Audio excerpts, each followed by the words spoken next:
Épisode 8. J'étais venu chercher du réconfort, j'ai trouvé la trahison. Entre Prunelle et Marius, c'était devenu l'amour fou. Contrairement à Rachida, Marius semblait sincèrement l'aimer. Il la respectait. Il la chérissait. Il lui parlait comme à une femme, pas comme à une conquête.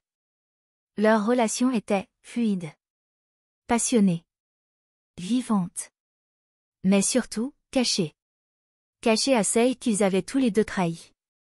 Pendant que Marius et Prunelle vivaient leur histoire, Rachida, elle, continuait de souffrir.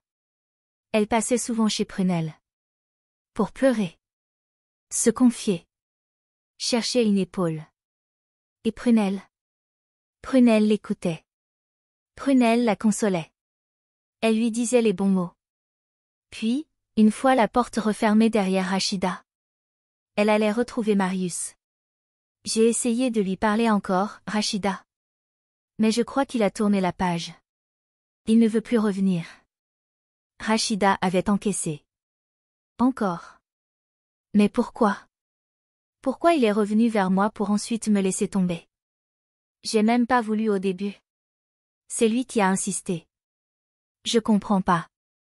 Rachida a fini par aller voir Viviane. Elle avait besoin de vider son cœur. T'avais raison, Vivi. J'aurais dû t'écouter. J'ai tout gâché, même Claude. Marius m'a traité comme un objet. Viviane l'a serré fort. Mais ne l'a pas jugé. Chez elle, Rachida ne vivait plus. Des nuits entières sans sommeil. Des larmes qui ne séchaient jamais. Elle avait mal. Trop mal. Et ce matin-là, elle en a eu assez. Je vais aller lui parler. Lui dire ce que j'ai sur le cœur. Lui dire ce que je n'ai jamais eu la force de lui dire. C'était les vacances. Michel, le petit frère, n'était pas là.